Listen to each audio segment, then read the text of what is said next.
Hi guys, how's it going? This is Mortaza. Welcome to the third episode of this SQL training tutorial.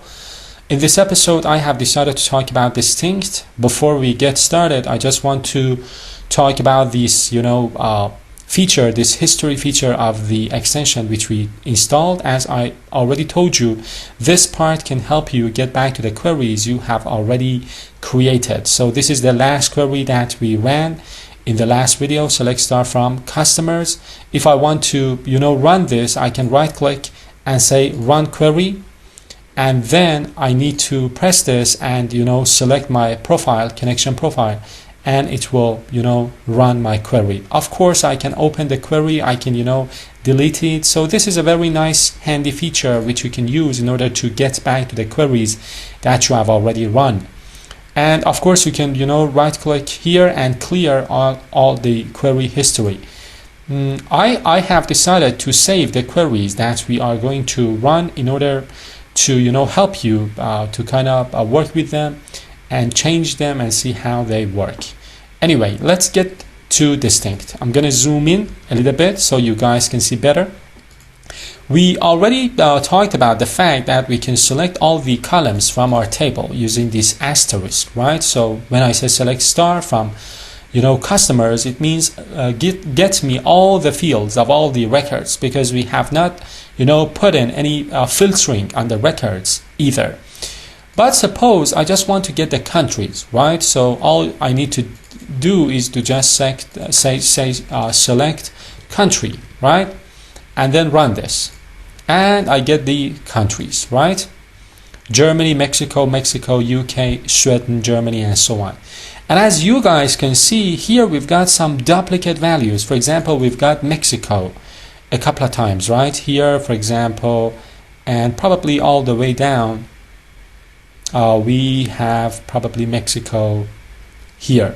You see? Suppose I want to get a list of all the countries without the duplicates value. So I just want to get Mexico once, For example, suppose I want to read the different countries in which we have got customers and show them in kind of a user interface kind of form, but I don't want to repeat the same country 2, 3, or maybe 4 times. I want to get a distinct list of values. So all I need to do in order to get a distinct list of, for example, the countries here, is to put distinct here.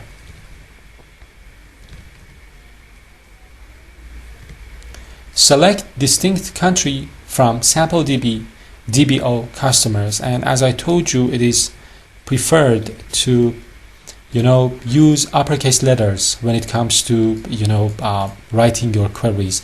So if I now run this query, it will get me the names of the countries from the country field, and it will eradicate the duplicate values.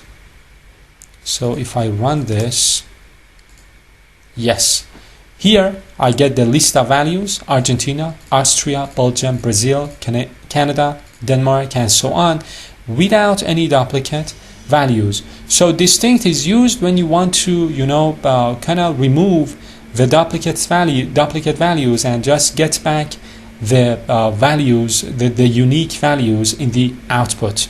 As a bonus point in this episode, suppose we want to count the number of distinct countries that we have here. We are going to talk about count in the upcoming videos. It's one of the aggregate functions that we can use in SQL, but we're going to talk about that here. I just want to talk about that very briefly. Here we've got the countries, distinct list of countries. We've got 21 records, right? Suppose we want to get these 21 in the output. For example, suppose in a web application, I want to count how many distinct countries I have and then show them to the user, and for example tell the user that we have customers in 21 countries all around the world. All I need to do to get the number of distinct countries is to use one of the aggregate functions that exist in SQL, which is called count. Count, as the name suggests, suggests it's going to, kind of count the number of things that we have. So we are going to count the number of distinct countries from our customers table. Let me run this. And here we get 21 in the output, and I can get this value and, for example, show it to the user and tell the user that here we've got 21 customers. We've got customers in 21 countries all around the world. We're going to talk about count. We're going to talk about other aggregate functions like max, mean as we go along. But I just wanted to touch briefly on how count works in combination with, distinct. I hope you have liked this video. Please subscribe to my channel, share the video with your friends, and I will see you in the next video. Take care.